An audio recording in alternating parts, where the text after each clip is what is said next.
Bonsoir, je m'appelle Roger Blot, et je vous parle au nom de la commission diocésaine d'art sacré de Rennes. Dans une première séquence de l'Institut de formation théologique, la dernière fois, nous avons présenté une douzaine d'églises ordinaires dans un pays ordinaire. Ça nous a permis de réfléchir en gros sur toutes ces questions que pose cet héritage extraordinaire qu'on appelle les églises rurales, qui sont, à mes yeux, l'âme de la France. Mais ce soir, nous avons réservé un petit temps pour présenter une caractéristique des églises que sont les vitraux. Et donc, nous allons reparcourir le cycle de la dernière fois, les 12 églises, en regardant leurs vitraux. Mais auparavant, nous allons nous arrêter dans une église, disons, extraordinaire, l'église Notre-Dame de Vitré.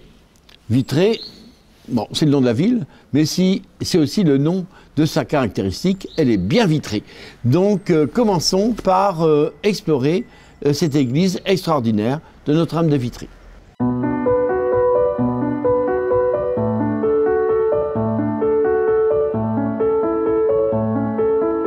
Il y eut un temps où cette église opulente était entièrement éclairée par des vitraux du XVe ou du XVIe siècle. Mais malheureusement, tout ça, ça se passe il y a plus de 500 ans. Le temps fait son œuvre. Il reste juste cette grande verrière en dessus de la porte de 1537. Cette porte qui donnait sur la ville. Évidemment, cette idée de l'entrée de Jésus à Jérusalem, il prend tout son sens puisque chaque église est une petite Jérusalem. De plus, l'année officielle commençait le 1er avril, pour ça qu'on dit 1537 ou 1538 si c'est le nouveau calendrier, peut-être, si c'est avant Pâques en tout cas. Et alors, les comptes de la paroisse commençaient aussi au rameau, donc ça avait beaucoup de sens. De plus, on est dans une ville de drapiers, et voir les marchands d'outre-mer, comme on disait, qui étendent leurs beaux manteaux sous l'âne de Jésus, ça a quand même beaucoup de sens. L'auteur est Pierre Simon, un vitréen qui a réalisé quantité de vitraux entre la Guerche et Fougères, où il s'établira par la suite. On le voit aussi dans le pays de Rennes, et même en Normandie, hein, c'est le plus grand représentant de ce que j'appelle l'école vitréenne, avec Guillaume Collin et Gilles de la Croix-Vallée. Il a adopté évidemment le style de la Renaissance, je ne sais pas où il s'est formé. Évidemment, ses encadrements de vitraux, c'est sa façon de faire des frises de personnages, comme vous voyez là, c'est très propre à Pierre Simon. Et aussi la façon de faire les lèvres des personnages qui le caractérisent. Ça nous rend passage à un groupe de juifs pittoresques avec un phylactère sur le front, la mitre du grand prêtre, et puis un bonnet phrygien. L'artiste a aussi imaginé des paysages romanesques et des villes idéales comme on aimait le faire à la Renaissance. L'église conserve quelques fragments plus anciens, comme ce morceau d'Annonciation, hein, qui vient peut-être de la chapelle des marchands d'outre-mer d'ailleurs, parce qu'elle était dédiée à la Vierge de l'Annonciation.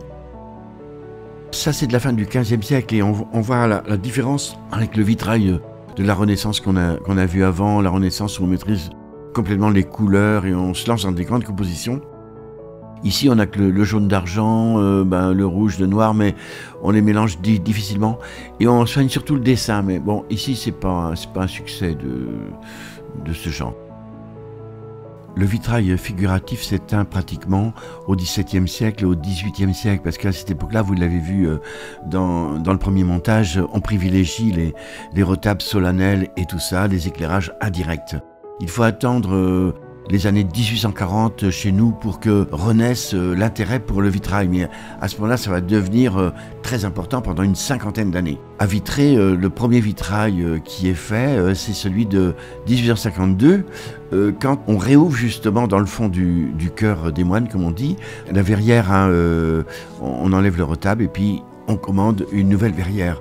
Alors le premier maître verrier qui apparaît, c'est donc René Échappé de Nantes. Il vous fait une Assomption de la Vierge.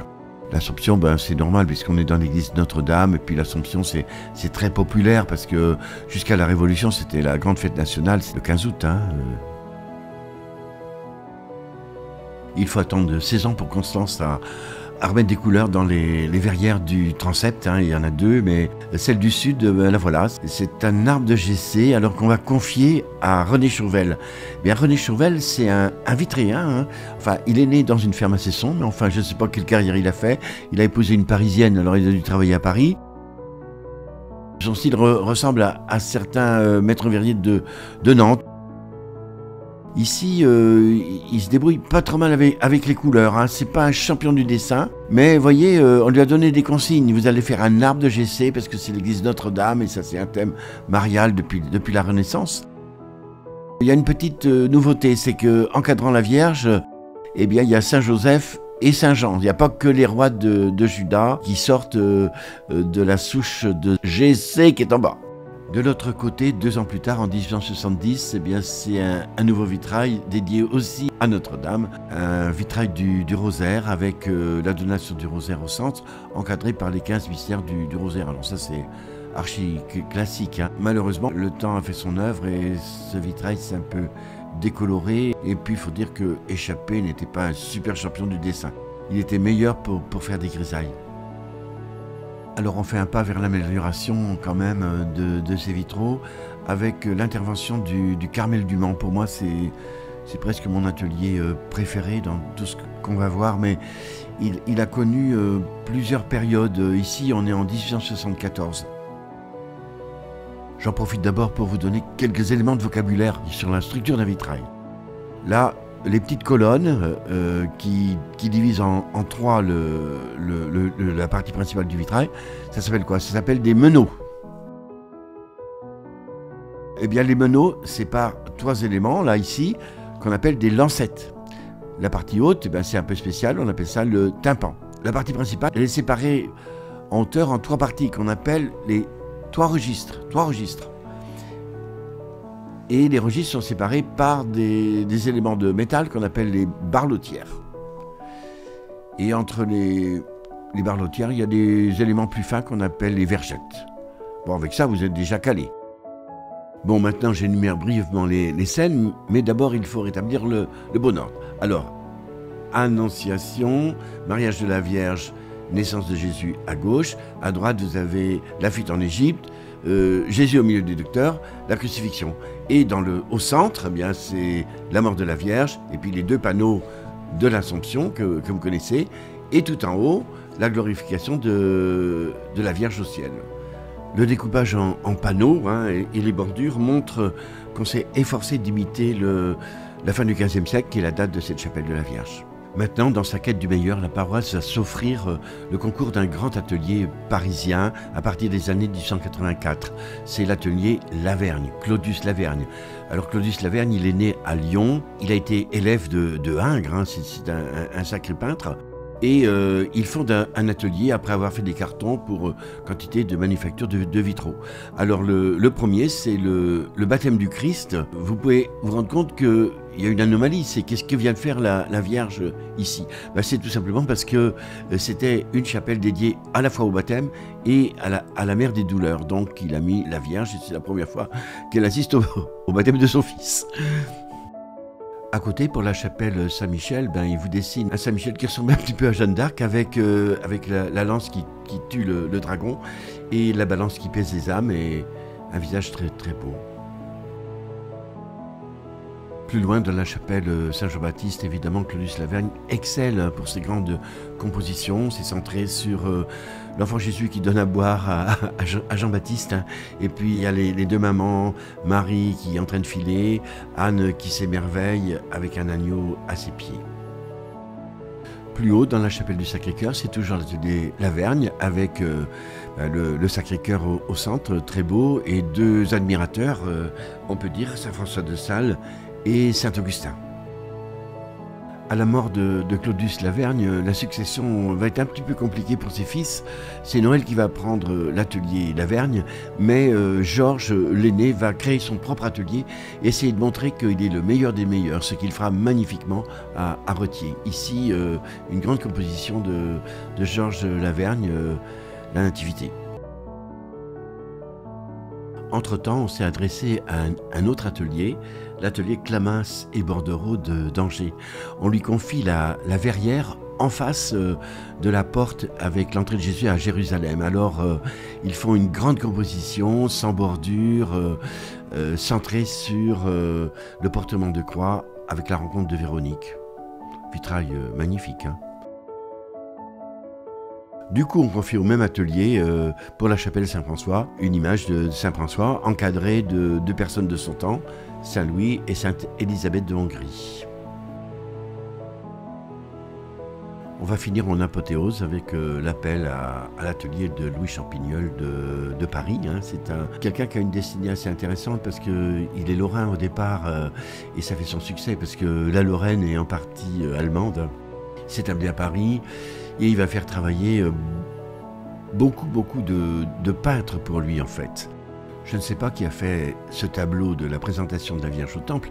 Par contre, je sais qui a fait le tableau de la résurrection par lequel on finit Vitré. Hein.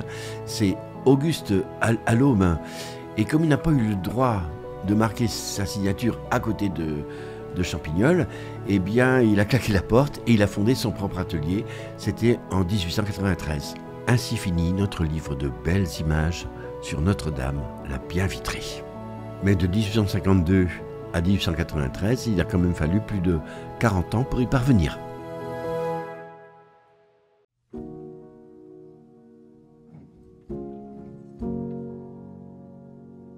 Pour notre première église ordinaire, on va démarrer très tranquillement avec des verrières uniquement géométriques, qu'on peut appeler aussi des grisailles. Alors les dessins sont assez variés, les couleurs plus ou moins toniques. Ce qu'on cherche, c'est avoir des verrières neutres qui donnent de la lumière sans distraire. Cette verrière date de 1881. C'est l'œuvre de François Leuillet. C'était le successeur de René Chauvel qu'on a vu déjà dans le transept de Vitré. Et ce François Leuillet, il était natif d'Étrelles.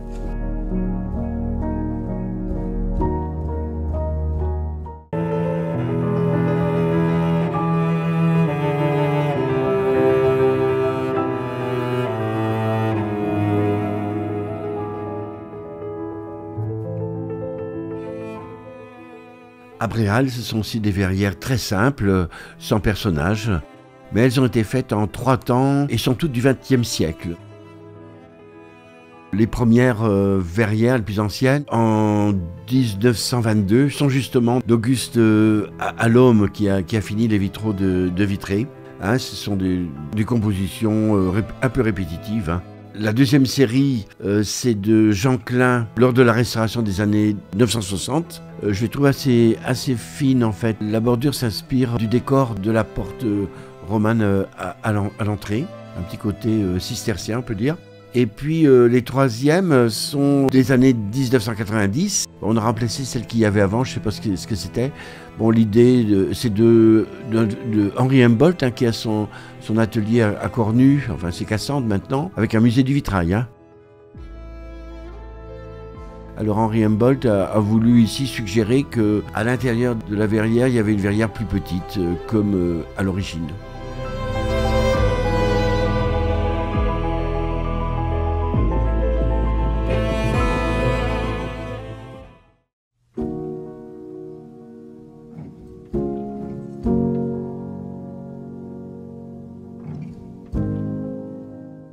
Avec l'église de la Gravelle, nous trouvons des vitraux à personnages et aussi qui racontent des histoires. Par exemple, celle-ci qui est une histoire locale. Pendant la guerre de 200 ans, le méchant Robert Knolls, qui était un Anglais qui ne cherchait qu'à faire des rançons, en fait, a tenu en captivité Robert II de Sillé de Guillaume et lui a demandé une rançon de 1000 florins. Il était enfermé dans le château de la Gravelle. Et alors, sa femme a tellement prié qu'elle a libéré, mais en fait, la réalité est plus sordide, c'est qu'elle a payé les 1000 florins et il lui a rendu son mari, mais qui était mourant.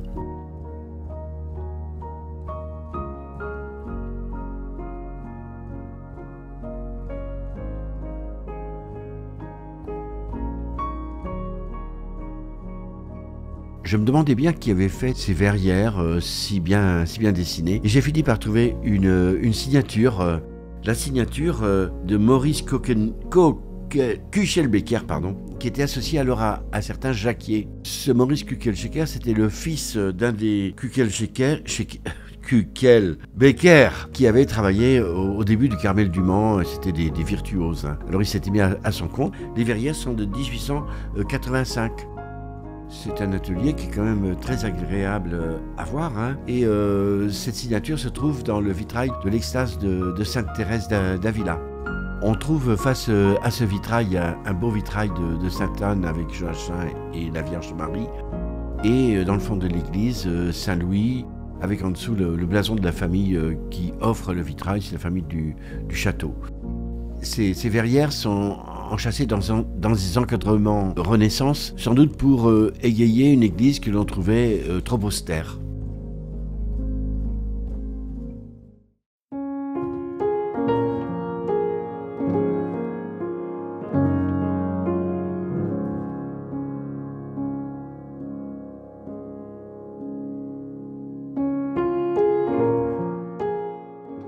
Dans cette église du Père vont apparaître deux ateliers, l'atelier du Carmel du Mans que l'on commence à connaître, et un nouvel atelier, un atelier rennais, très important pour nous, l'atelier Le Conté-Colin. Dans le chœur, ce sont 5 lancettes de l'atelier du Carmel du Mans. J'avoue que c'est cette série que je préfère dans toutes celles qu'on va voir. L'atelier du Carmel du Mans, c'est un atelier qui a toutes sortes de vicissitudes, mais il n'a jamais été aussi bon que quand il était servi par les deux frères allemands Kuchelbecker. Vous les voyez ici à l'œuvre dans l'Assomption. Alors évidemment, les dessins sont délicats, les couleurs sont un petit peu étranges.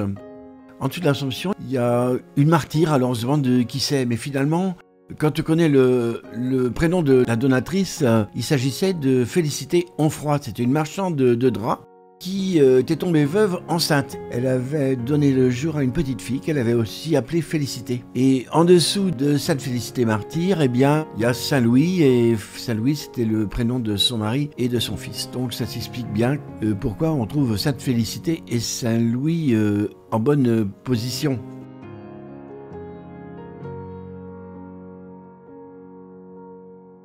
De part et d'autre de la verrière axiale, vous avez deux lancettes sur la vie de Saint-Martin de Vertou. Ça fait des petits panneaux. Il y a beaucoup d'églises qui sont dédiées dans les Pays de Loire, parce qu'il avait fondé une abbaye, même plusieurs abbayes. Je pense que c'est la seule qui soit la plus complète, celle du Père. Et ici, on voit des petits panneaux. C'est le saint qui s'est réfugié sur les bords de la Loire et qui vit en compagnie des écureuils et des petits lièvres.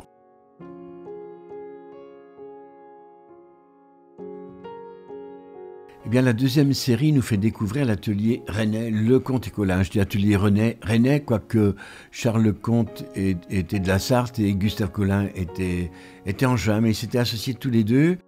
Il était peintre à Angers, la boîte avait des difficultés, alors ils se sont coalisés et ils sont pris à marcher à Rennes. Ils étaient très attendus parce qu'on n'avait pas l'équivalent à ce moment-là. Et tout de suite, ils ont eu beaucoup de succès et on leur doit beaucoup de verrières en une quinzaine d'années dans nos églises qu'on construisait à tour de bras à ce moment-là. Là, les vitraux sont offerts par les familles des châtelains. C'est pour ça qu'on voit donc Saint-Paul, Sainte-Hélène et Saint-Louis, c'est la famille Delège qui offre la verrière du Sacré-Cœur. Alors ça paraît banal cette verrière du Sacré-Cœur, mais malgré tout il y a une petite originalité, c'est que derrière la visionnaire Marguerite-Marie, Sainte Marguerite-Marie, on voit le père de la Colombière qui était son soutien en fait, un jésuite qui était son soutien.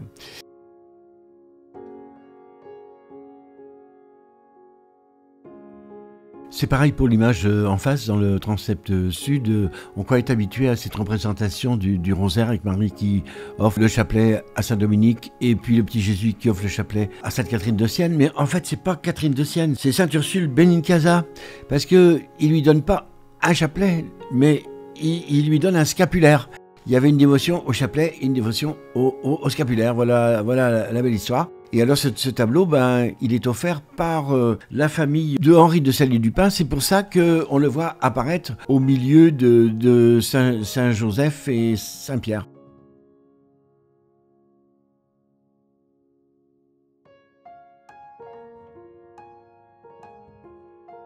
Et bien 10 ans après ça, l'atelier Le Comte-Colin continue de remplir l'église, la nef avec les parties hautes avec des grisailles et puis en bas un cycle sur Marie et sur l'enfance de Jésus. Un cycle un petit peu désordonné, mais enfin les images sont quand même très faciles à lire et s'inspirent parfois d'histoires saintes qu'on trouvait par-ci par-là. Malgré tout, c'est assez agréable de déchiffrer ces tableaux, très faciles à comprendre.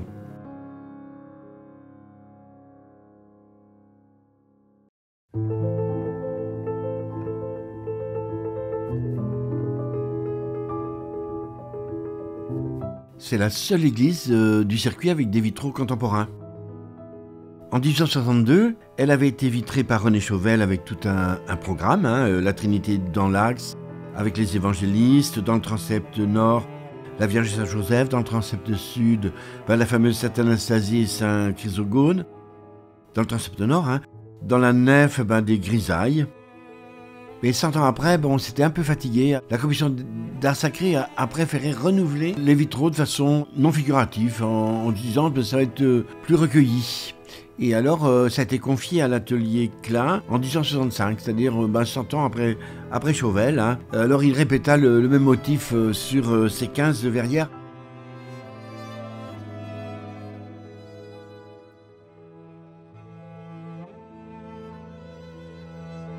Mais toutefois, dans le chœur, il y a des variantes. Il avait mis le bleu au nord, 7 bleus au nord, 7 jaunes dorés au sud. Et dans l'axe, il a mis une verrière rouge pour marquer le Sacré-Cœur qui est dans l'autel. Ces verrières-là, c'est vrai qu'elles sont non figuratives, mais on peut leur trouver des symboles. Par exemple, bleu, rouge et jaune, ce sont les 3 couleurs de base à partir desquelles sont faites toutes les autres. Ça peut générer par rapport à la fécondité divine ou des choses comme ça. Ou bien alors on peut penser par rapport au Christ, le bleu son baptême, le rouge sa passion et le jaune sa gloire par exemple. Ou bien on peut même penser le bleu la Vierge, le rouge Jésus, en jaune l'auréole de tous les saints. Vous voyez, c'est ça l'art non figuratif finalement donne la pensée souvent autant que l'art figuratif c'est non plus.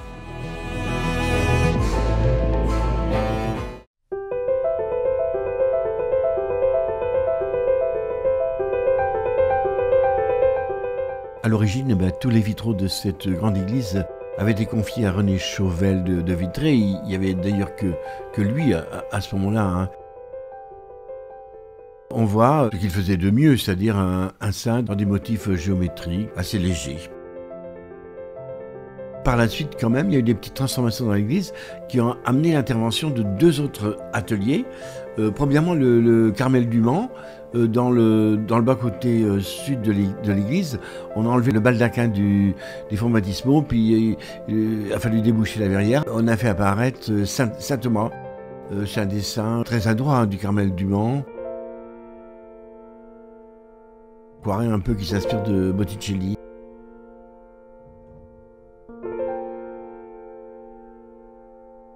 Et puis alors, quelques années après, Arthur Regnault a ouvert une fenêtre à côté dans les fonds baptismaux. Et forcément, le thème qui a été choisi, c'est un thème baptismal. On a choisi le baptême de Clovis parce que à ce moment-là, on était en 1882. Depuis 81, l'Église et l'État étaient un peu en tension. Alors rappeler que la France était la fille aînée de l'Église, ça pouvait nous intéresser.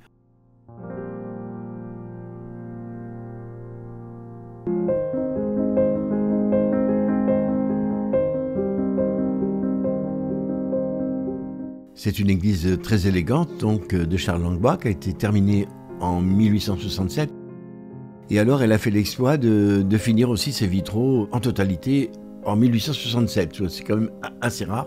C'est aussi la seule des 12 églises ordinaires qui a une maîtresse vitre. C'est assez intéressant de voir parce que la plupart des églises, jusqu'au XVIe siècle, c'était vraiment le vitrail qu'on admirait, c'était la maîtresse vitre.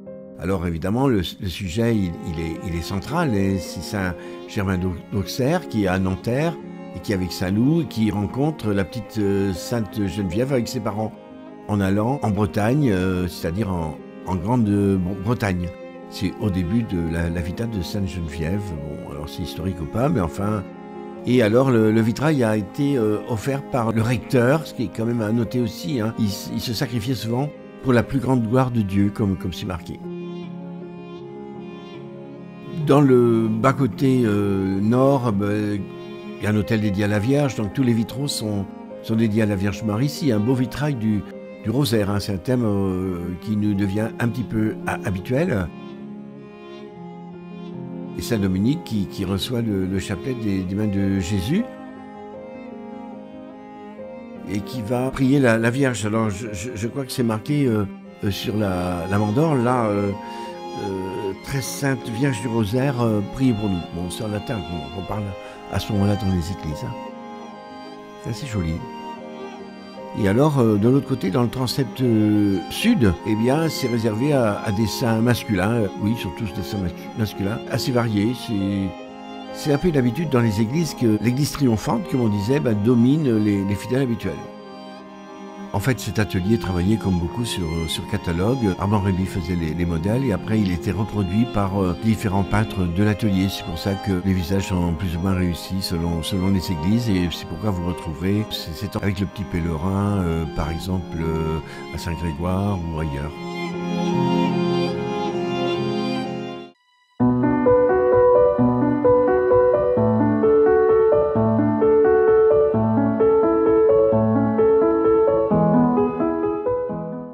Les vitraux de cette grande église comptent beaucoup dans son atmosphère, bien sûr, hein. Et ils sont là aussi de trois ateliers différents. Là, dans le bas d'église, on se retrouve avec peut-être le chef-d'œuvre de l'atelier Chauvel de Vitry, hein. Ça se passe en 1870 et c'est la proclamation du dogme de l'infaillibilité pontificale à la fin ou pendant le concile Vatican I. Bien sûr, il y a tous les évêques. On a même quelque part émerge la tête de notre archevêque. Le problème, c'est qu'il n'était pas là au moment de la proclamation parce qu'il était souffrant. Et le pape qui l'aimait bien l'avait renvoyé dans son diocèse et il en a profité pour faire la tournée des églises autour d'Argentré. D'ailleurs, j'ai vu ça dans les livres de paroisse. Dans les hauteurs, l'image est toujours aussi solennelle parce qu'on voit Saint-Pierre et Saint-Paul et tout en haut, le Christ qui envoie la colombe de l'Esprit pour rendre infaillible le pape Pie IX, hein, et il est assis sur son trône. Le pape Pie IX était très proche de Monseigneur Brosset-Samard, hein, et d'ailleurs, il l'a fait cardinal. Hein, et puis, ils vont mourir la même année. On voit ici que Monseigneur Brosset-Samard est quand même assez fatigué. Alors, après, on va voir toute une série de Lecomte et Colin de Rennes, un atelier très, très appréciable. Alors, il a fait, je crois, une quinzaine de verrières, dont 5 dans la sacristie. La sacristie, c'est une sacristie, la plus belle sacristie des Vilaines, c'est à Domalin, hein. Ici, on est en 1879 et l'atelier Lecomte et Colin vient de s'établir à Rennes. Alors, ils mettent le paquet pour montrer qu'ils sont très, très bons. Et de fait, ils sont très, très bons à cette époque-là. Le diocèse les adopte et en fait, au bout de quelques années, ils sont surmenés et ils prendront moins de temps. Là, c'était la verrière de Sainte-Anne, mais autrement, le problème, c'était le financement de ces verrières-là. Donc, on s'appuyait sur les familles qui voulaient laisser leur nom dans la postérité. Ici, on va voir le vitrail de Saint-Jacques, qui est offert par Jacques Henry, le propriétaire des moulins de Carcran. Il était assez riche et il avait un fils qui s'appelait Augustin. C'est pourquoi en dessous de Saint-Jacques, vous allez avoir Saint-Augustin avec Sainte Monique, sa mère, au moment où elle s'apprête à mourir sur le port d'Ostie. Et malheureusement, quelques temps plus tard, son fils Augustin va mourir. Et lui qui n'a plus d'enfant, il va donner une grande partie de sa fortune pour élever la flèche extraordinaire de l'église de Domalin. C'est ce qu'on montre dans le vitrail des fonts baptismaux. Il y aura encore un troisième atelier qui va intervenir parce qu'il n'avait pas réussi à meubler toutes les verrières avant la guerre 14. Et après la guerre 14, il y a eu 3 prêtres issus de Domalin qui se sont coalisés pour offrir la dernière verrière. Domalin, c'était une terre de prêtres incroyable, des prêtres, des religieux, des missionnaires incroyables. Donc il y en a eu 3 qui se sont unis et ils ont financé la dernière verrière, qui est une verrière confiée à l'Aume et qui est sur Saint-Michel.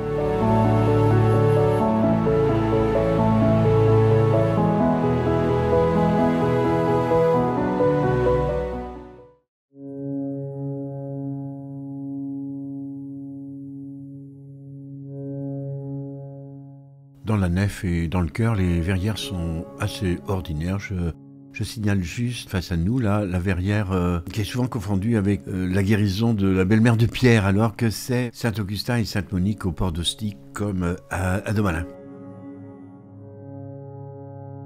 Au-delà de ces verrières assez ordinaires, il faut saluer quand même l'habileté des grandes verrières du transept. Elles sont confiées à l'atelier d'Emmanuel Roux qui a racheté l'atelier de Lecomte et Colin, qui n'a que 27 ans d'ailleurs à cette époque-là, quand il fait ses verrières, et puis il s'est un petit peu éclaté quand même. La verrière sud là, que vous voyez, c'est la Visitation, mais c'est la Visitation de Notre-Dame à Élisabeth. Notre-Dame est venue à cheval, elle n'est pas venue sur un âne, et il y a un joli petit page qui l'accompagne. La scène est relativement radieuse, avec plein de fleurs. Enfin, c'est une rencontre heureuse et printanière de 2 femmes enceintes. Alors vous allez remarquer des détails, les colombes, l'étoile juive en dessus de la maison d'Élisabeth et Zacharie, et puis la beauté juvénile de la Vierge et du page. Dans le second tableau, on voit d'abord des religieux devant la porte de leur couvent, plein d'inquiétude. Et puis, au centre, voilà Saint François, qui, d'un geste de la main, semble repousser son interlocuteur, d'ailleurs un peu spécial, un peu ridicule. Bien sûr, on cherche dans les Fioretti à quoi correspond cette scène et on ne trouve rien. En fait, l'explication, c'est qu'on est en 1902, c'est la date de ces vitraux.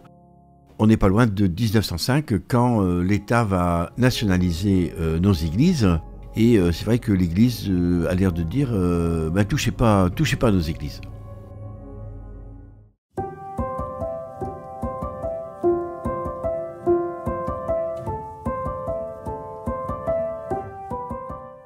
Les vitraux placés par l'atelier local Chauvel de Vitré à partir de 1862 sont surtout des vitraux géométriques. Sauf dans le transept, ces vitraux géométriques intègrent au sud Saint-Joseph et au nord la Vierge Marie. La Vierge Marie est toujours au nord. Alors c'est un modèle qui est propre à Chauvel avant que la Vierge de Lourdes ne s'impose. Et on le retrouve dans pas mal d'églises. Alors à la suite de ça, en 1878, la nef avait été recouverte de verrières de François Leuillet d'Étrelles, le successeur de Chauvel. Malheureusement, à un moment donné, on a trouvé ça trop sombre ou fatigué, et on les a remplacés par des verrières losangées assez banales. La verrière de la façade, qui est d'Alaume, en 1925, est en fait la dernière verrière de toutes ces églises, parce que jusque-là, en 1925, toutes les églises étaient entièrement vitrées, il ne restait plus que la façade de cette église, et elle a été finie par Alaume en 1925.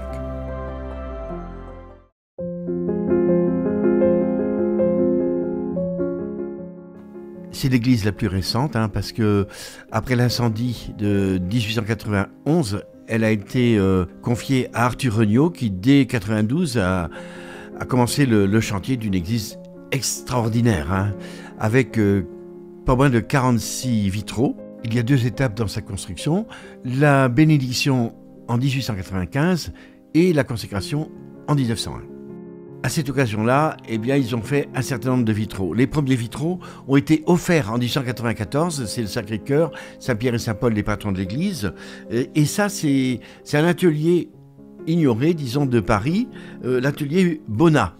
Après, ça va être les verrières du haut qui vont être faites, mais c'est simplement des grisailles.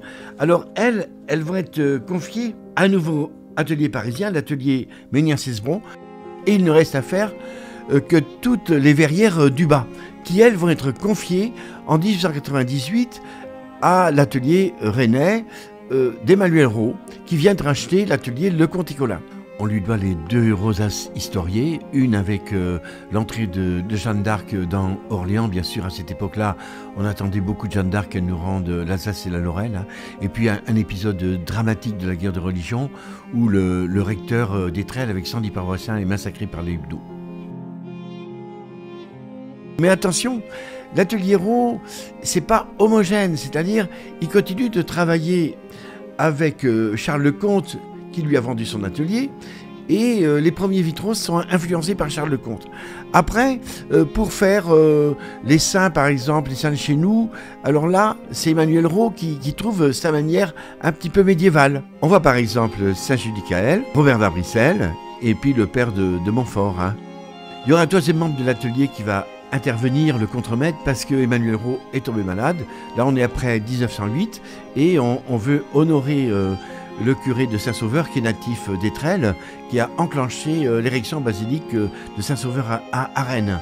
Alors vous voyez que tout ça c'est bien complexe, hein, plusieurs ateliers qui interviennent sur les 48 verrières, et à l'intérieur de l'atelier, il y a plusieurs peintres verriers en fait. Il y a beaucoup d'églises où ça s'est passé comme ça, hein.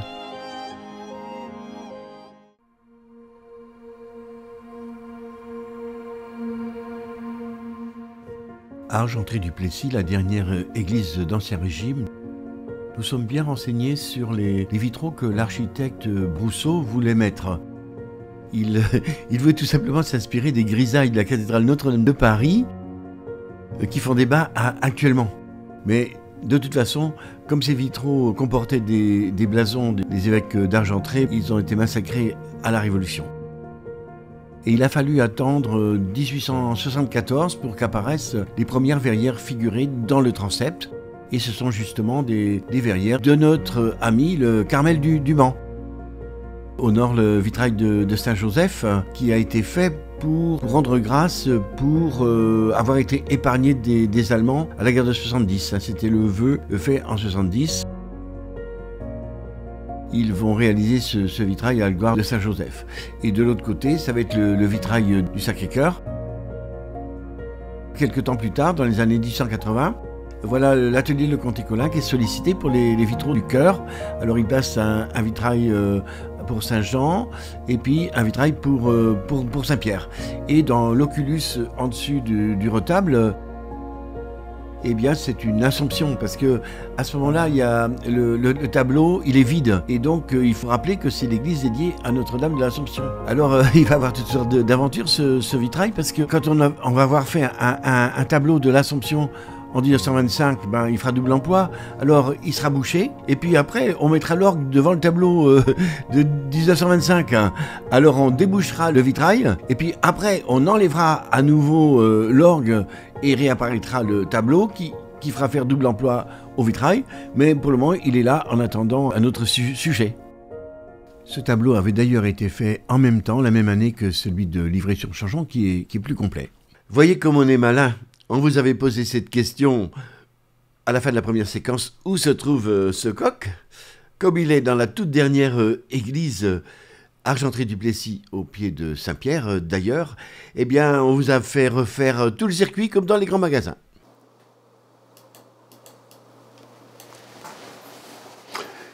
Ce fier volatile nous rappelle aussi la constellation du coq, hein, où nous avons essayé de faire briller une douzaine d'églises dites ordinaires dans un pays dit ordinaire, bien placé toutefois du côté du soleil levant. Pour le deuxième film sur les vitraux, je vous assure, on aurait pu le tourner dans n'importe quelle série d'églises autour de chez vous. Et d'ailleurs, vous n'avez qu'à regarder, vous reconnaîtrez, si vous êtes en Ille-et-Vilaine, les ateliers de Raux, de Le Comte-Colin, ou bien les grands ateliers de Paris, Nantes, Angers ou Le Mans. Avec un peu de chance, vous trouverez aussi une verrière plus ancienne, ou alors une verrière contemporaine. J'espère que cela nous aidera à aimer toutes nos églises rurales, ce patrimoine commun en France le plus précieux. N'ayons pas peur avec elles d'être curieux, reconnaissants et délicats. Merci beaucoup à Emmanuel Massou, ce grand costaud, qui toujours de bonne humeur, hein, qui très professionnel aussi, qui nous a aidé à réaliser ce film. Et Bonsoir à vous.